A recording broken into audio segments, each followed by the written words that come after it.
Good morning, good afternoon, and good evening, wherever this episode finds you in this great, big, wonderful world.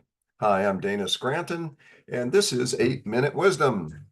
Well, today we're going to be talking about what I consider to be a very core topic for the solo entrepreneur, and as a matter of fact, for any entrepreneur.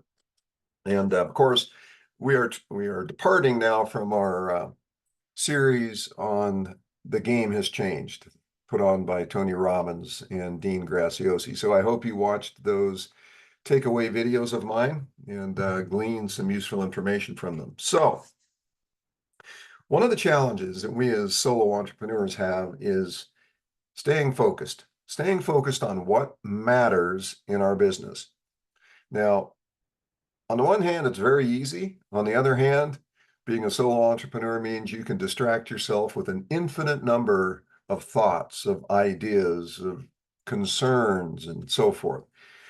The trick is to stay focused on the one thing.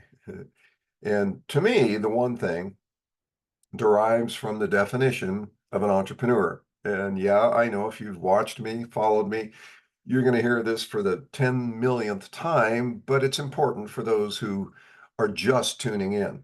An entrepreneur, by my definition, is someone who identifies and understands the needs of others, and then with courage, conviction, and resourcefulness, connects those people with a means of fulfilling their needs. Within that definition is a one-word powerhouse called A. Yeah, brought to you by the letter A. A means, not necessarily your means or the means, because we don't always have a clear definition, understanding, and comprehension of what it is that the individual, the group that we happen to be dealing with, really needs in order to fulfill their need. We have a good idea, and that's the reason behind identifying and understanding. Understanding Something went wrong. does not Please mean try again. that was Siri interrupting us. Never heard that before. But the point being is we don't necessarily have a 100% understanding of what it is that will solve that particular problem. So the key for an entrepreneur is to stay focused on the one thing, and that one thing is the need of the individual, and trying to get closer and closer to defining accurately and clearly what will fulfill their need. And sometimes we have to do that through multiple interactions of providing a resource. The resourcefulness that we tap into is not just the things that we own and the things that we know. It goes beyond that to the knowledge and the resources of other people and other entities. You know, in today's world, one of the things that has changed is the incredible access to digital resources, to information, to analysis. And with AI, you know, if you use it properly, it can create a treasure trove of ideas and catalysts, new resources that you can use to fulfill the needs of others. Now, that's the trick. The one thing is to stay focused on the needs of others. Now, what is a trick to do that? Dissatisfaction. Look, here is something that I learned many years ago, and it's from Larry Thompson.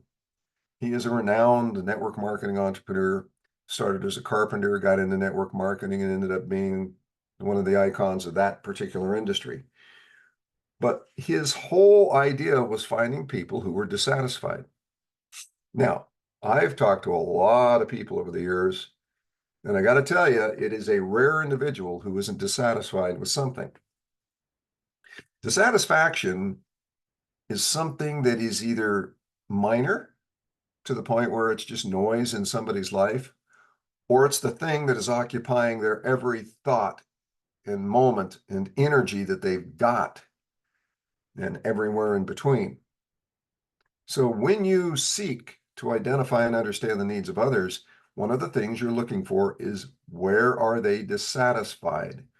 And that can come from any number of areas of life, and identifying that area of dissatisfaction is as simple as talking to somebody or looking at their profile, looking at their posts, looking at what it is that's driving them. Okay, there are many things, many ways that you can identify a need in the form of a dissatisfaction. Now, when a dissatisfaction is identified, that individual may not be aware of it. That sounds kind of funny, doesn't it? How many people have you known that have become so entrenched into living in a world of scarcity that they don't even recognize that there's a world of abundance? It has become second nature. They have become programmed, immersed. They have no idea that the way they're living is weird, odd, and disserving. So the dissatisfaction that they have is just a nascent part of their being. They don't even look at it as dissatisfaction. They just look at it as acceptance. And we know that that's not a really good thing to accept. So dissatisfaction is trying to identify something that they're aware of that they don't like. And if they're not aware of it, make them aware of it. Because dissatisfaction leads to decision. When that area, that magnitude of dissatisfaction is large enough, a decision will be prompted. And sometimes they don't make a decision unless somebody provides them with a reason to do so. And sometimes that comes down to a discussion with somebody about their life. And all of a sudden, they're talking to somebody who they've normally not talked to. And they, in their conversation, discover that they have an area of dissatisfaction that has been annoying them, that they now see the possibility of exiting from, and that prompts a decision. A decision leads to opportunity.